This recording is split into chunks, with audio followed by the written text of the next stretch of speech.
Oke guys, sebelum melanjutkan, jangan lupa like dan komen. Dan yang baru bergabung, jangan lupa subscribe dan aktifkan loncengnya.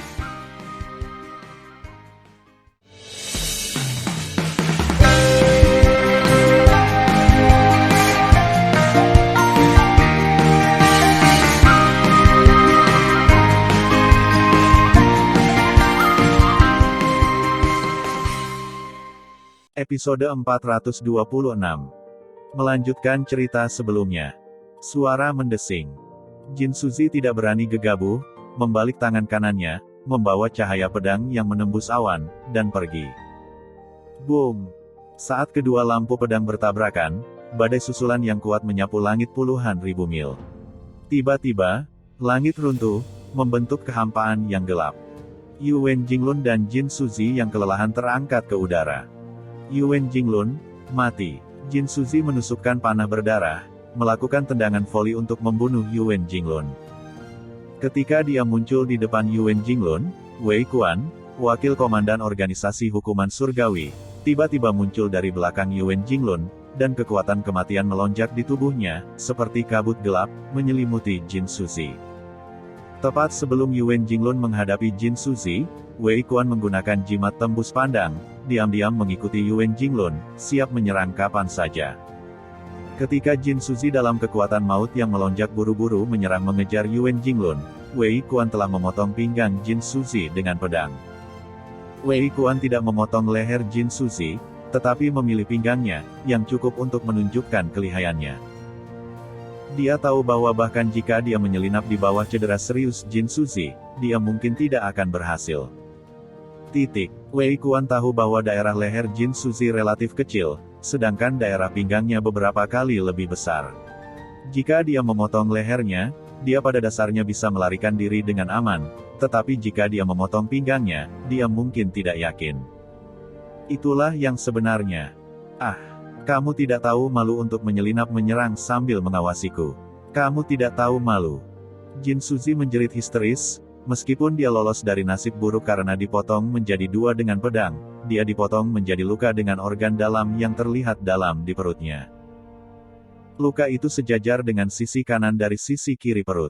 Lukanya begitu besar sehingga jauh lebih tragis daripada luka di perut. Wah! Untuk membunuh mata-mata tercela sepertimu, wakil komandan sangat benar. Mata Wei Kuan tajam, dekat dengan tubuhnya dan menusuk tenggorokan Jin Suzi dengan pedang. Pada saat yang sama, Wei Kuan melambaikan tangan kirinya dan menembak dada Jin Suzi dengan atribut kematian jarum terbang. Tidak mungkin bagi Jin Suzi untuk menghindari semuanya.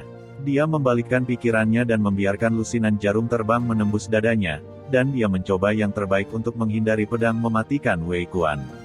Pedang terbang yang tertusuk menusuk dari sisi kiri lehernya. Mati untuk patriark. Leher Jin Suzi disemprot dengan darah, dan dadanya tiba-tiba menjadi lurus. Baru saja, lusinan jarum terbang yang menembus tubuhnya meledak ke Wei Kuan dengan darah. Wah! Wei Kuan tidak bisa mengelak. Detik berikutnya, lusinan jarum terbang diambil dari dada Wei Kuan, dan untaian darah tipis menembus dan terbang keluar dari punggungnya. Salah satu jarum terbang semakin menembus jantung Wei Kuan. Engah! Dengan seteguk darah, Wei Kuan menyemprotkan Jin Suzi ke seluruh wajahnya. Seketika, Wei Kuan merasa terengah-engah, dan ketika matanya menjadi gelap, ada tanda jatuh ke dalam kehampaan. Wei Kuan putus asa. Dia tahu bahwa jarum terbang yang baru saja menembus jantungnya tidak menembus jantungnya, dan dia tidak bisa membunuhnya.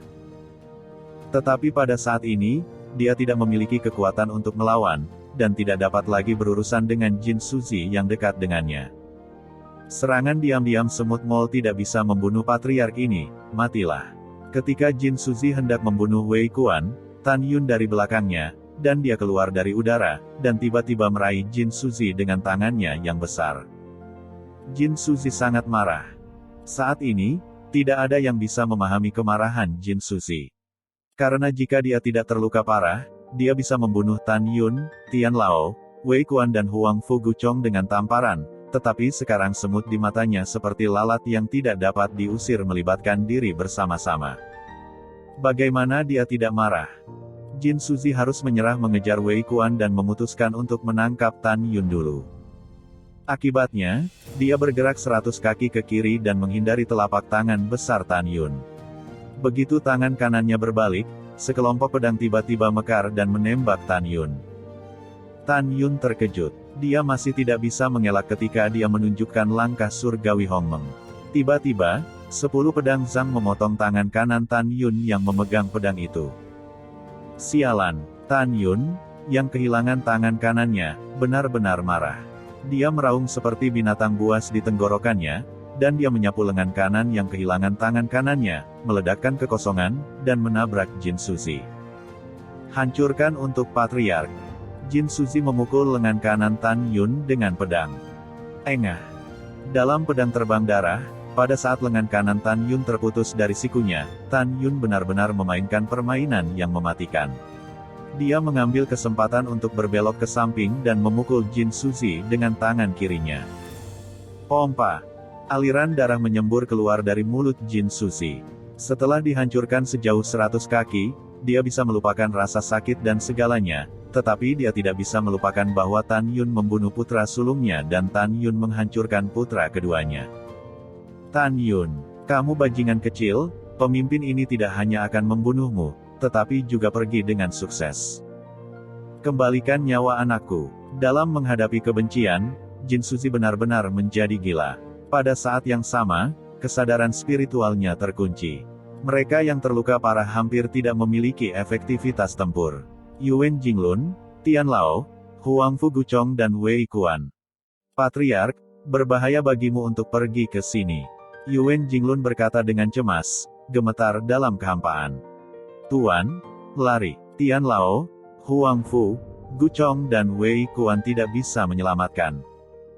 Ketika Tan Yun memutuskan untuk membunuh Jin Suzi, yang terluka parah dan dalam bahaya, dia tiba-tiba mendengar suara wanita cantik yang cemas di benaknya.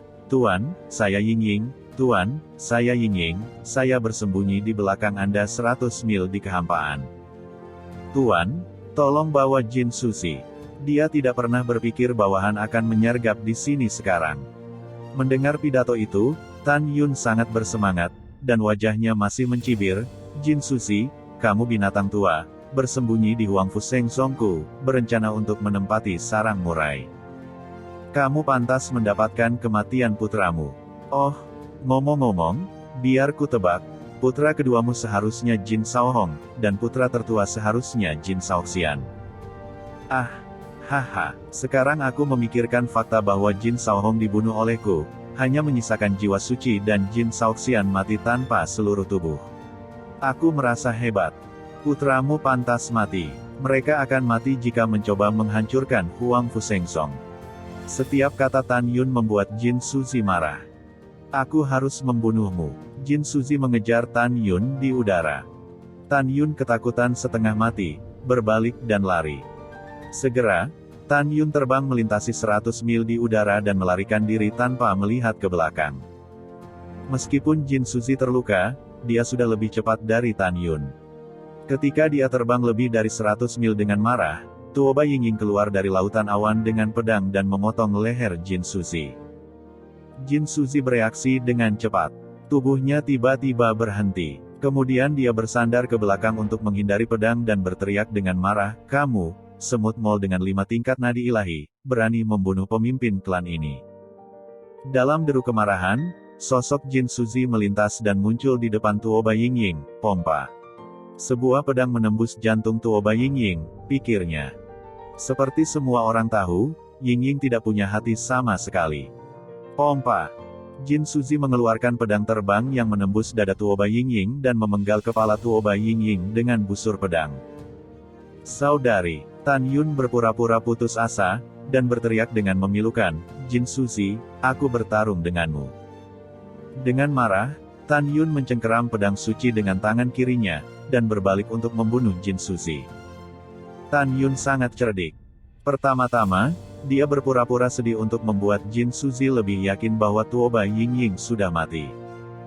Kemudian, dia berpura-pura tidak rasional, dan tujuan membunuh Jin Suzi adalah untuk membuat pedang ketika Tuoba Yingying berhasil dalam serangan diam-diam. Ayo, Tan Yun, Dasar binatang. Jin Suzi menyeringai, kepala klan ini membunuh saudara perempuanmu, datang dan balas dendam untuknya kepadaku. Pada saat ini, Jin Suzi sangat bersemangat. Dia memutuskan untuk menangkap Tan Yun, memaksa para pemimpin tertinggi sekte suci Huangfu untuk meninggalkan tempat rahasia Huangfu, dan kemudian menghancurkan tubuh Tan Yun menjadi beberapa bagian untuk membalaskan dendam kedua putranya. Tepat ketika dia dengan bersemangat berpikir bahwa konspirasi akan berhasil, suara acuh tak acuh seorang wanita tiba-tiba datang dari belakangnya, "Kamu bisa mati jika kamu cukup tertawa." Pompa. Ketika Jin Suzi hendak menghindar, tiba-tiba, rasa sakit yang tajam datang dari hatinya. Dia menundukkan kepalanya dan menemukan bilah pedang berdarah tertusuk dari dadanya, dan darah mengalir keluar di sepanjang ujung pedang. Jin Suzi berteriak histeris dan bingung, "Kamu telah dibunuh olehku, mengapa kamu tidak mati?" Tidak. Tetapi pada saat ini, Tuo Bai Yingying memegang pedangnya dengan utuh, mengaduk-aduk hati Jin Suzi. Pada saat ini, wajah Tuo Bai Yingying agak pucat. "Aku kepala keluarga Jin. Aku akan membunuhmu bahkan jika aku mati." Ketika Jin Suzi mencoba kekuatan terakhirnya untuk melawan Tuo Bai Yingying, Tan Yun tiba-tiba bergegas dan memenggal kepala Jin Suzi dengan pedang. Kepala Jin Suzi jatuh ke bawah, dan dia melihat tubuhnya yang tanpa kepala dibawa oleh Tuo Bai Yingying dengan pedang di depan matanya. Ini adalah memori terakhir Jin Suzi. Ledakan. Tan Yun menukik ke bawah, menendang kepala Jin Suzi dan rohnya hancur total. Haha. Tan Yun, yang telah kehilangan setengah dari lengan kanannya dan terluka, berdiri di lautan awan terengah-engah dan ketakutan yang tersisa, merasakan kegembiraan terlahir kembali setelah bencana. "Kakak, bagaimana lukamu?" Tuo Bai Yingying melayang cemas di depan Tan Yun, sibuk bertanya. "Tidak apa-apa, kamu tidak perlu mengkhawatirkanku." Tan Yun mengungkapkan rasa terima kasihnya yang dalam, "Terima kasih padamu kali ini, jika tidak mudah untuk membunuh Jin Suzi." "Patriark, bagaimana kamu terluka?" "Tuan, bagaimana lukamu?" Pada saat ini, Yuwen Jinglun, Tian Lao, Wei Kuan dan Huang Fu Guchong terbang di samping Tan Yun, tampak khawatir. Setelah Tan Yun menyingkirkan pedang suci, dia menyeka darah dari sudut mulutnya dengan tangan kirinya, dengan senyum dari hati di wajahnya. Akhirnya, perang saudara berakhir.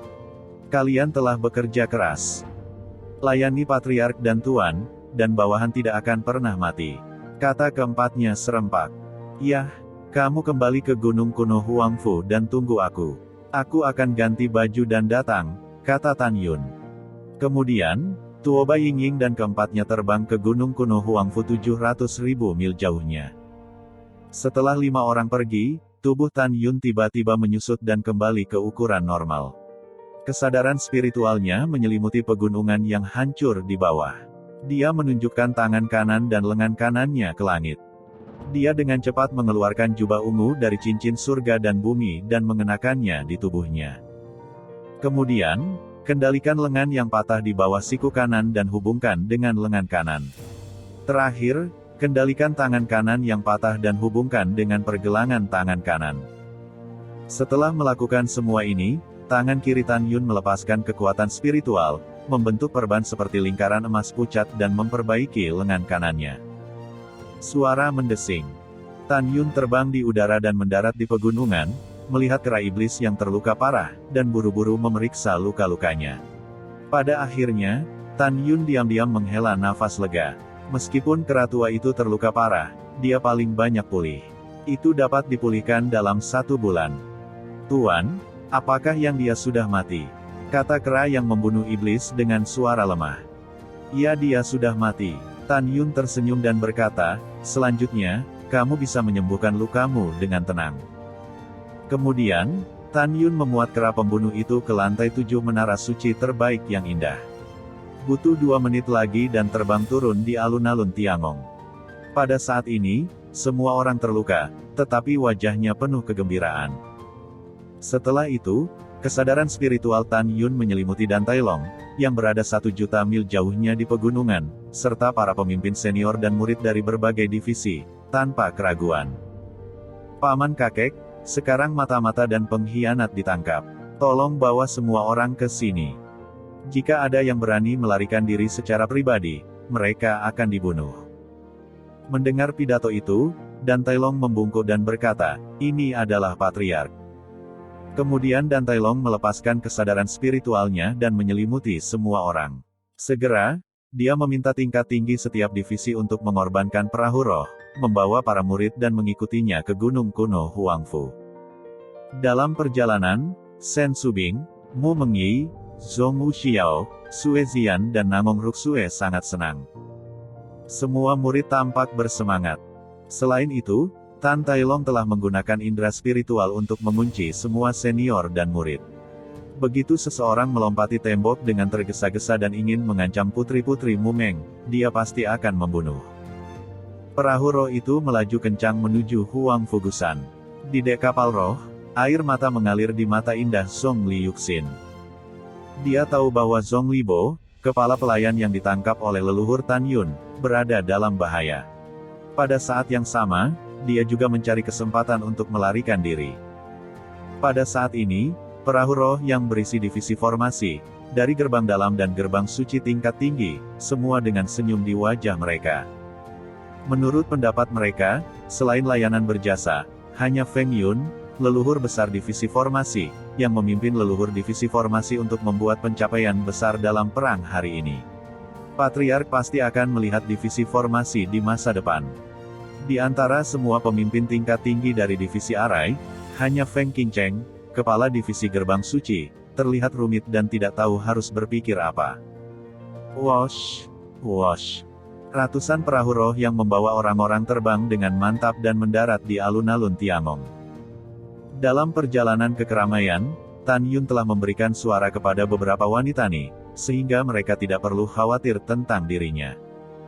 Semua orang turun dari perahu roh satu demi satu. Pemimpin tingkat tinggi dari setiap nadi memandang Tan Yun, membungkuk dalam-dalam, dan berkata dengan suara yang sama, "Bawahan telah melihat Patriark." Murid, melihat Patriark. Lebih dari 7 juta murid berlutut satu demi satu. Tan Yun melirik dingin ke Zhong Libo, Jin Xianghai, Tuoba Qingtian, dan Situ Wuji yang setengah mati. Kemudian dia melirik semua orang, dan kata-katanya yang samar penuh dengan kebencian yang tak ada habisnya. "Aku tidak menyakiti Patriark tua 10 tahun yang lalu. Seseorang berpura-pura menjadi aku. Semua pemberontak hari ini, kecuali 4 leluhur besar, berada di bawah hukum. Nanti, keempatnya akan dieksekusi di depan umum." Begitu suara Tan Yun jatuh, tiba-tiba, suara wanita dingin yang penuh tanya dan hormat datang dari belakang, "Tuan, mengapa Anda ada di sini?" Tan Yun mengerutkan kening dan melihat ke belakang. Di depan matanya, dia melihat Song Huixin, wakil komandan pembunuhan, keluar dari istana surgawi dengan pakaian hitam ketat dan terbang di depannya.